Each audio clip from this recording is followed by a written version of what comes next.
আওয়ামী লীগ গত 15 বছরে দেশে খুনের রাজত্ব কায়েম করেছিল।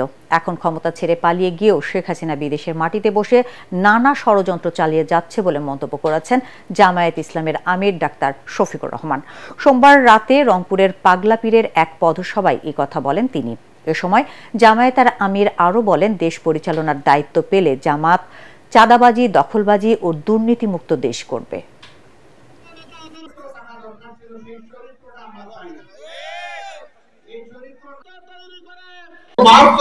জানুয়ারি আওয়ামী লীগ ক্ষমতায় এসেছিল, ওরা 4 বছরের বেশি তারা ফিরতে পারেনি।